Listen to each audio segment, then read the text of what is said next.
오늘 대강절 세 번째 주 평강을 위하여라는 주제 가지고 제목 가지고 여러분과 함께 말씀 나누기로 합니다. 1903년에 유명한 라이트 형제 이야기가 여러분들 잘 기억하실 겁니다. 1903년에 있었던 일인데 이 라이트 형제는요, 기계도 하늘을 날 수 있다고 믿었습니다. 그래서 하늘을 날 수 있다 열심히 연구하는데 주변의 친구들은, 그리고 동네 사람들은 이 형제들을 바라보면서 미쳤구나 이렇게 생각했다고 합니다. 그의 믿음은 한낱망상이고 아주 만화적인 생각이라고 여겼습니다. 왜냐하면 그때 대부분 사람들은요, 기계가 하늘을 난다? 믿을 수 없었기 때문에 그렇습니다. 그것이 기계가 하늘을 못 나는 것이 진리라고 생각했기 때문에 그런 꿈을 꾸는 사람들을 보고 미쳤다고 한 거죠. 그러나 라이트 형제는요, 기계도 하늘을 날 수 있다는 꿈을 버리지 않고 끝까지 노력해서 마침내 비행기를 만들고, 오늘날에는 그 기계는 하늘을 날 수 없다고 생각한 대부분의 사람들이 그 기계를 타고 오늘 하늘을 날고 있는 게 오늘의 현실입니다. 1842년에 아주 재미난 역사적인 글이 하나 있습니다. 어떤 글이냐면, 미국의 펜실베니아에 사는 의사들과 의학자들이 모여서 거창한 하나의 이야기를 만들었습니다. 결정을 하였습니다. 그 결정이 뭐냐면 뜨거운 물에 목욕하면 안 된다는 결정이었습니다. 별로 안 놀랍죠, 여러분들? 왜냐하면 그것들은 류마티스와 폐렴의 원인이 된다고 그들이 생각했다고 합니다. 아주 이상한 결정이지만 대부분 사람들이요, 그것을 진리라고 믿었고, 그래서 펜실바니아 주 일대에 또 미국의 많은 주들이 무려 3년간 뜨거운 물로 목욕을 하지 않았답니다. 저만 놀랐나 보죠. 저는 이거 읽으면서 3년 동안 어떻게 뜨거운 물로 목욕을 않고 이 추운 날 겨울에 찬물로 했을까, 그런 생각을 했습니다. 이 이론은요, 수년 후에야 뒤집혀서 다수가 틀렸다라는 것 또한도 알게 되었다고 합니다. 그렇습니다, 여러분들. 세상은요, 다수의 논리를 진리라고 합니다. 그리고 우리를 그것으로 유혹하고 흔듭니다. 다수의 사람들이 하나님을 모르고 살아가고 있기에 소수인 우리는 그들의 풍조와 논리에 흔들리는 것, 어찌 보면 당연한 일처럼 보입니다. 그러나 여러분들, 분명한 것 한 가지는, 하나님의 말씀은, 믿음의 진리는 다수에 의해서 만들어진 지식이 아닌 오직 이 땅을 창조하신 하나님의 진리이기에 세상의 진리는 변하여도 하나님의 진리는 변하지 않는 것이고, 하나님은 실수가 없기에 오늘도 오류가 없으신 그 하나님을 오늘 우리가 예비하고 있는 줄 믿습니다. 그러므로 여러분들, 흔들리지 말고, 우리가 소수일지는 모르지만 하나님은 결코 숫자로 표현할 수 없는 존재인 것을 믿고 확신하는 우리 모든 공동체가 되기를 주의 이름으로 축원해 드립니다. 오늘 우리가 본문을 읽어보면 이 본문에 또한도 이 다수의 논리에 흔들리고 있는 골로새 교인들을 보게 됩니다. 골로새 지역의 다수의 믿음 없는 사람들이, 또 잘못된 믿음의 진리를 가진 사람들이 소수의 교인들을 흔들고 그들에게 어려움을 주고 있었습니다. 그것을 본 사도 바울은 믿음을 지켜 흔들리지 말 것을 오늘 우리가 읽은 본문 말씀으로 권면하고 있는 내용이 우리가 읽은 본문 말씀입니다. 오늘 귀한 말씀 살펴보면서 오늘도 소수이지만 그럼에도 세상이 무시할 수 없는 하나님의 사람들로, 또 건강한 교회로 성장해 나가기를 우리 같이 소망해 보기를 원합니다. 15절 말씀입니다. 같이 읽겠습니다. 그리스도의 평강이 너의 마음을 주장하게 하라. 너희는 평강을 위하여 한 몸으로 부르심을 받았나니 너희는 또한 감사하는 자가 되라. 사도 바울은요, 앞서도 말씀드렸듯이 흔들리고 있고 세상 풍조에, 이단의 논리에 흔들리고 있는 주의 백성들에게 이렇게 권면합니다. 너희는 그리스도의 평강이 너희를 주장하게 하고 그 평강을 위하여 부르심을 받았으니 감사하는 자가 되라 라고 선포합니다. 특별히 이 말씀에 보면 평강이라는 말이 2번이나 강조되고 있음을 보게 됩니다. 여러분들, 평강의 의미가 무엇일까요? 평강. 이 평강의 의미, 이 신약 성경은 헬라어로 쓰여 있는데, 그리거로 쓰여 있는데, 이 평강의 원래의 뜻은 여러분들이 그 언어의 단어가 여러분들이 아주 익숙한 단어입니다. 에이레네라는 단어입니다. 이 평강이 우리 교회에 있죠. 에이레네. 예. 특히 이 에이레네의 뜻은요, 결합하다라는 A로에서 시작된 단어입니다. 결합하다. 즉 그리스도의 평강이 우리의 마음을 주장하게 한다는 것은요, 죄로 끊어졌던 하나님과의 관계가 예수 그리스도의 십자가의 보혈로 다시 결합되고 회복되는 것을 말하는 것이에요. 즉 평강이라는 단어 속에는요, 하나님과의 연합, 예수님과의 연합이라는 의미가 있습니다. 그러므로 이 평강이라는 말은요, 그리스도의 십자가의 보혈과 함께 생각해야 그 의미를 정확히 깨달을 수 있습니다. 다시 말해서 너희는 평강을 위하여 부르심을 받았다라는 의미는 그리스도의 십자가의 보혈의 은혜로 하나님과의 관계가 재결합함을 통해서 얻게 되는 하늘의 평안을 얘기해요. 이 땅에서 경험할 수 없는 하늘의 평강을 이 땅에서 경험하기 위하여 우리를 부르셨다라는 의미가 그 속에 있는 것입니다. 그리스도께서 대신 죽으심을 통해 우리에게 주신 가장 큰 선물이 하나님과의 재결합으로 얻게 되는, 이전에는 한 번도 경험하지 못했던 본문이 말하는 평강, 평안, 평화라는 것이죠.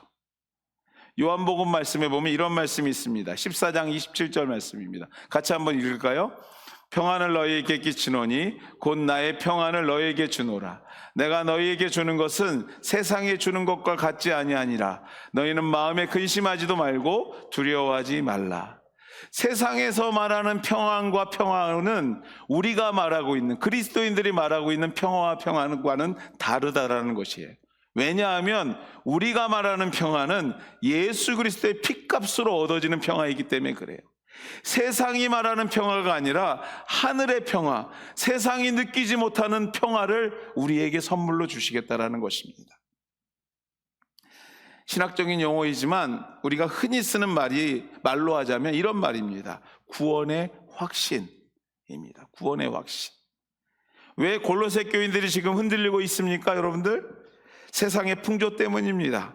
이단들의 잘못된 진리 때문입니다. 왜 세상의 풍조와 이단의 사설들이 그들을 흔들게 되었을까요? 사도 바울의 진단은요, 그리스도의 평강, 즉 그리스도의 십자가 희생으로 하나님과의 관계가 회복됨으로 얻게 되는 평강, 즉 구원의 확신이 없기 때문에 그들이 흔들리고 있다고 본 거예요. 구원의 확신이 없기 때문에 옆에서 세상 풍조가 조금만 불어도 마음에 불안이 찾아오는 거예요. 조금만 잘못된 이단들이 뭐라고 말하면 거기에 휩쓸리는 것입니다. 그래서 불안하고, 그래서 흔들리고, 조금의 잘못된 진리가 우리 가운데 들어와도 그것과 맞서 싸울 힘이 없는 거예요. 바울은 단호하고 분명한 목소리로 오늘 본문을 통해서 말합니다. 그리스도의 평강이 우리의 마음을 주장하게 하라, 지배하게 하라. 구원의 확신이 흔들리는 우리의 마음을 구원의 확신으로 지배케 하라. 우리가 이 평강을, 이 확신을 누리도록 부름바 되었다. 그것을 잊지 마라. 세상이 아무리 흔들어 놓아도 우리는 평안할 수밖에 없는 존재들이다 라고 오늘 말씀을 통해서 우리에게 말하고 있는 줄 믿습니다. 사랑하는 KW 가족 여러분, 우리는요 불안을 위해서 이 땅에 사는 존재들이 아닙니다. 낙심을 위하여 그렇게 이 땅에서 열심히 일하는 존재들이 아니에요. 그렇습니다. 여러분들, 너희는 하늘의 평강, 평화를 누리기 위하여 이 땅에 오늘도 하나님께서 존재하게 하시며 생명을 유지시키는 것을 믿어야 되는 존재들이 바로 우리들인 것입니다. 그러므로 여러분들 선포합시다.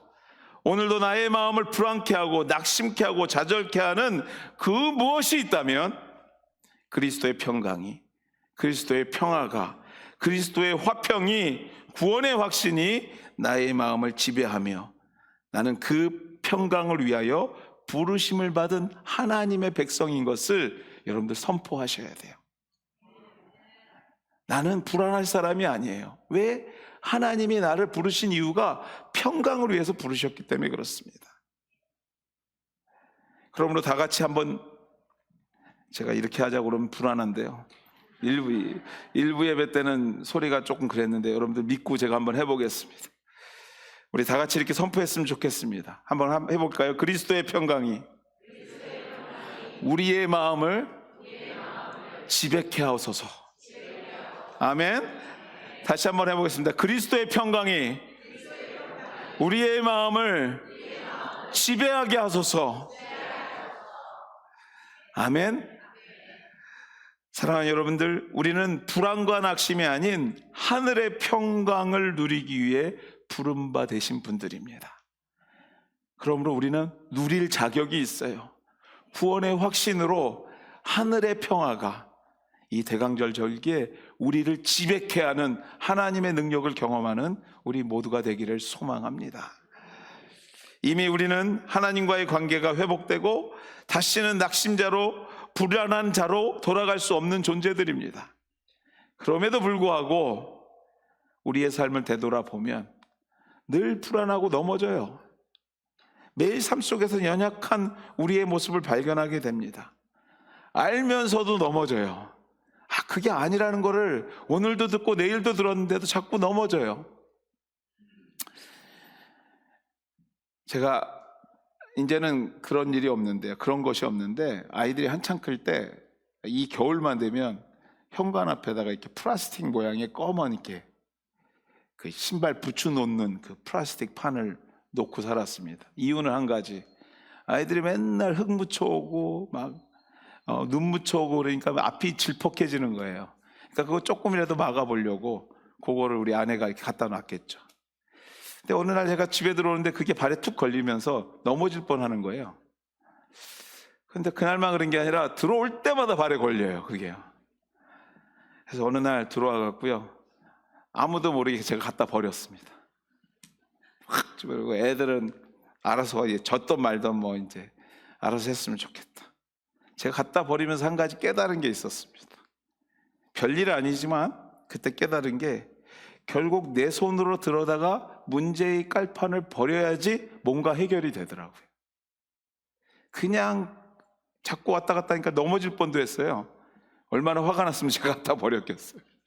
근데 제 손으로 뭘 해야지 뭔가가 변화가 생기기 시작하더라고요. 그렇습니다, 여러분들. 이 평강의 확신을 지키기 위한 우리의 노력과 행동이 필요합니다. 우리가 분명히 평강을 위하여 부르심 받은 자들인 줄 아는데, 그거를 위해서 우리가 좀 할 일이 있다는 것이죠. 그 노력의 구체적인 내용이 우리 본문 말씀 16절과 17절에 우리에게 나옵니다. 우리 16절 말씀 먼저 같이 읽도록 하겠습니다. 같이 읽겠습니다. 그리스도의 말씀이 너희 속에 풍성히 거하여 모든 지혜로 피차 가르치며 권면하고 시와 찬송과 신령한 노래를 부리며 감사하는 마음으로 하나님을 찬양하고. 이 말씀을 16절에 평강을 위하여 구체적으로 애써야 하는, 행동해야 하는 방향을 사도 바울은요, 두 가지 정도로 우리에게 권면합니다. 첫째가 말씀이요, 둘째가 찬양입니다.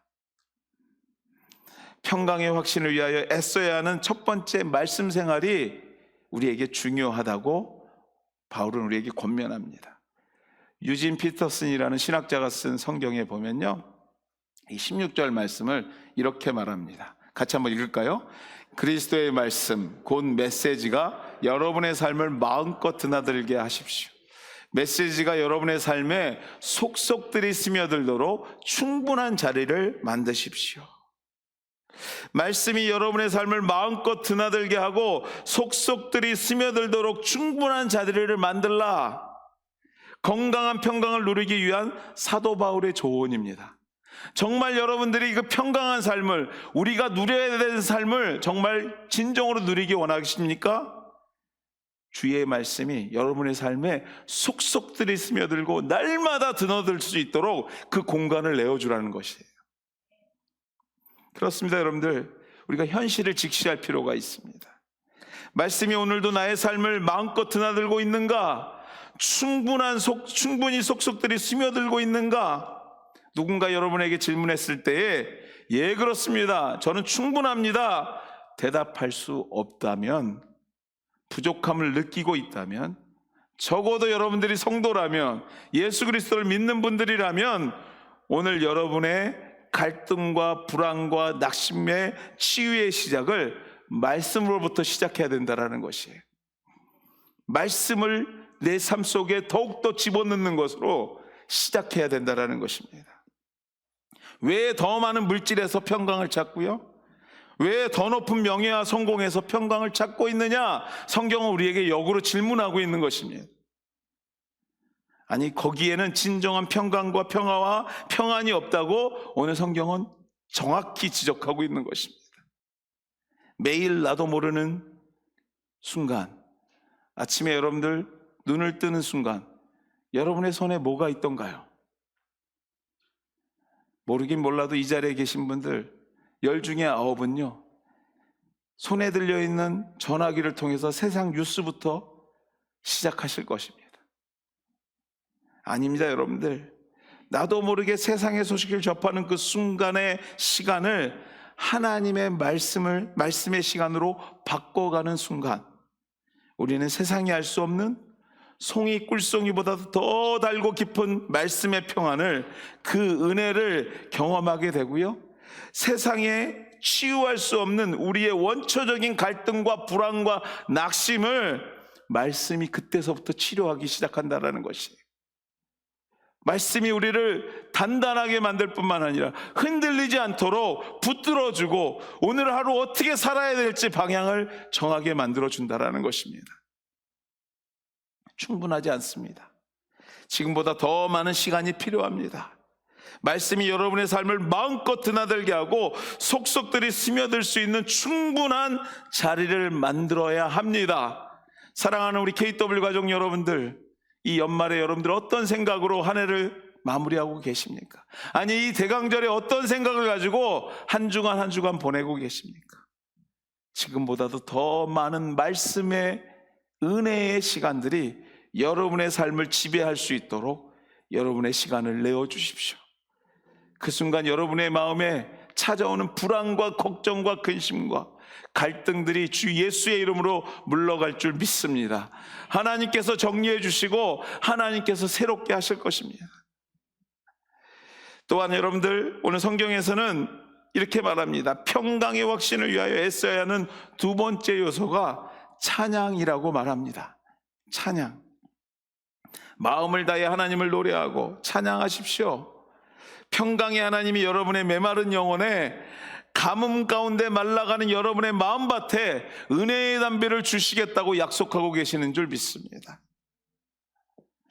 어찌 보면 이 말씀은요 거꾸로 얘기했어야 되는지도 모르겠습니다. 찬양을 말씀보다 먼저 이야기했어야 되는지도 모르겠어요. 왜냐하면 말씀이 여러분의 삶을 마음껏 드나들게 하고 속속들이 스며들도록 충분한 잔디를 만드는 성도의 삶 속에는요 찬양이 빠지지 않거든요. 늘 주변에 찬양이 있습니다. 늘 주의 찬양이 나의 삶을 늘 이끌어 가거든요. 제가 오래전에 휴가 중에 저희 작은 집에 오타와에 사시는 우리 이제 돌아가셨지만 우리 작은 아버님 목사님 댁에 한번 방문한 적이 있습니다. 시골, 그러니까 오타와에서도 외곽에 사시기 때문에 갔더니 그냥 테버러를 그냥 저희 컵에 담아서 그냥 드시더라고요. 그래서 저보고 마셔보라고 했는데 물맛이 되게 좋아요. 그래서 이게 무슨 물이냐고 했더니 지하수래입니다. 그래서 그 집은 지하수를 쓰기 때문에 웃으면서 물값도 안 내 그러더라고요. 그러면서 아무리 가물어도 이 물은 마르지 않아. 그러니까 지하수라서 물이요 그냥 시원해요. 항상. 참 흥미로웠습니다. 그래서 옛날 생각을 좀 해봤습니다. 여러분들 한국에 예전에 수련회나 이런 데 가면은 시골 학교에 이렇게 펌프질하는 그 지하수 푸는 그 펌프가 있죠. 그 펌프를 처음에 모르는 분들은 막 해봐도 물이 안 올라와요. 근데 그 물이 올라오게 하는 방법이 있습니다. 한 그릇에 물이 필요하죠. 물을 붓고 물이 빠지기 전에 빨리 해야지 밑에 물이 막 올라오기 시작합니다. 여러분들 그 물을 뭐라고 그러냐면 마중물이라고 합니다. 마중물. 그 마중물을 붓고 펌프를 시작하면 저 깊고 맑은 시원한 물이 솟아오르기 시작하는 것이에요. 맞습니다, 여러분들. 찬양은 기도할 수 없는 자에게는 기도의 마중물이 되고요, 말씀을 잃어버린 자에게 말씀의 마중물이 되는 줄 믿습니다. 말라버려 나의 기도 생활이 전혀 회복되지 않는 자들에게 찬양이 회복되는 순간 다시 터져 나오고 저 깊은 데서부터 솟아나오는 주님 앞에 고백되는 기도들이 시작되는 것이에요. 기쁨들이 시작되는 것입니다. 평안이 찾아오는 것입니다. 이 땅에서 경험하지 못했던 참 평안과 평안이 그의 삶에 하나님이 알 수 없는 곳에서부터 이끌어 주시는 경험을 하게 되는 것입니다. 듣고 부르고 다 좋습니다, 여러분들. 뭐든지 좋습니다. 무엇이든지 시작해 보십시오. 하나님의 은혜를 경험하게 되는 마중물이 될 줄 믿습니다. 마지막으로 여러분들, 평강을 위하여 애써야 하는 것이 있는데 우리가 다 주 예수의 이름으로 생활하는 것입니다. 우리 17절 말씀 한번 같이 읽겠습니다. 같이 읽겠습니다. 또 무엇을 하든지 말에나 일에나 다 주 예수의 이름으로 하고 그를 힘입어 하나님 아버지께 감사하라. 아멘. 교회가 하는 일은 물론 성도인 우리가 하는 일이지만요, 모든 것은 주 예수의 이름으로 시작해 주 예수의 이름으로 끝나야 합니다. 그리고 그것이 세상이 믿지 않는 사람들에게 그 예수의 이름이 보증으로 남아야 돼요. 무슨 말이냐면요, 그래도 다른 것도 아니고 교회에서 하는데, 교회에서 그 일을 하는데 하면서 세상에 믿지 않는 사람들이 믿고 신뢰받아야 한다는 것이에요. 혹 때론 세상 사람들이요 불이하게 하고 논리에 맞지 않게 하지만 교회가 손해보므로 그래도 교회는 달라, 세상의 존중과 존경을 받아야 되는 공동체가 우리 공동체라는 것이에요. 그러나 여러분들, 현실로 돌아와서 이 땅에 우리의 교회의 모습들을 보면요, 이제는 더 이상 세상은 교회를 향해서 이런 기대를 하지 않는 것 같습니다. 아니, 하지 않게 만들어 놓은 것 같아요. 세상을 향해 손해보려 하지 않습니다. 세상을 향해 봉사하려 하지 않습니다. 세상을 향해 우리의 모든 것을 내놓으려고 하지 않습니다. 그러나 우리 공동체는요, 우리가 세상을 향해 주 예수의 이름에 보증이 되는 공동체들이 돼야 돼요. 하나님의 이름이 드러나는 공동체. 교회는 무엇을 하든지 말에나 일에나 다 주 예수의 이름이 드러나야 함을 사랑하는 여러분들 잊지 않기를 주의 이름으로 축원해 드립니다. 여러분들이 각자가 교회예요. 여러분의 삶 속에서 하나님이 드러나는 것은 그것이 바로 예수의 이름이 보증적인 삶을 살아야 된다는 증거일 것입니다. 사실 교회의 예만 들었지만 결국 교회가 이렇게 된 이유가 어디에 있겠습니까? 먼저는 그 교회를 이끌어가는 저에게, 성직자에게 문제가 있고 우리가 함께 이루는 이 공동체에 문제가 있었을 것입니다. 말을 하다가 말이 여러분들, 우리의 행동과 말에는요, 우리가 싫어도 예수님이 드러납니다. 세상을 우리를 통해서 보이지 않는 하나님의 형상과 예수님의 마음을 경험하게 되는 것을 여러분들 잊지 마십시오. 세상이 어떻게 하나님을 보겠습니까? 세상이 어떻게 예수님을 보겠습니까? 세상이 어떻게 성령님을 경험하겠습니까? 유일한 방법은요, 우리로 통해서 하나님을 보여줄 수밖에 없어요. 우리로 통해서 예수님을 보여줄 수밖에 없습니다. 우리로 통해서 성령님의 역사하심을 보여줄 수밖에 없다라는 것이에요. 우리가 그리스도의 이름으로 세상에 보증이 되는 삶, 그것이 모든 일에 있어서 예수 이름으로 사는 삶인 줄 믿습니다. 오늘 그 삶을 살 때에 평강을 위하여 우리의 삶 속에서 예수의 이름이 회복될 때에 하늘의 평강이, 하늘의 평화가 우리의 삶 가운데 깊이 자리 잡기 시작한다는 것입니다. 사랑하는 여러분들, 이 평화, 이 대강절, 이 한 주간 저와 여러분이 이 평화의 마중물이 되는 귀한 삶이 우리 가운데 이루어지기를 주의 이름으로 축원해 드립니다. 말씀을 맺습니다. 본문 말씀에 우리가 읽다 보면 공통적으로 등장하는 단어가 하나 있습니다. 모든 세 구절의 마지막을 감사하라, 감사로 마무리 짓고 있는 것을 보게 됩니다.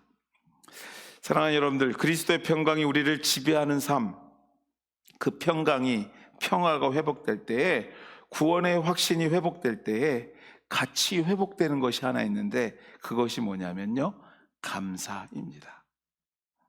그동안 내 마음에 불안하고 불평과 걱정이 가득 차 있던 것이 그리스도의 평화로, 화평으로 우리의 마음이 회복되는 그 순간에 나의 삶의 모든 것이 주께서 함께 하셨고 나를 이제까지 인도하신 분이 우리 주님이시구나를 깨닫는 그 순간에 같이 회복되는 것이 주님 감사합니다. 감사의 회복이라는 것입니다. 진정한 감사는요, 구원의 확신, 하나님의 관계가 회복된 천국 백성들만이 누리는 특권인 것을 믿으시는 우리 KW 공동체 되시기를 주의 이름으로 축원해 드립니다. 평화가 회복될 때에 진정한 감사도 같이 회복되면서 하나님의 은혜로운 가정, 은혜로운 생업의 현장, 은혜로운 삶으로 변화되는 것입니다. 대강절 세 번째 주일, 이 평강의 주일, 평화의 주일입니다. 구원의 확신으로 이 세상에서 경험할 수 없는 참 평강이 이 땅에 오실 예수 그리스도의 이름으로 우리 모든 삶 가운데 충만하시기를 다시 한번 주의 이름으로 축원해 드립니다. 같이 한번 기도해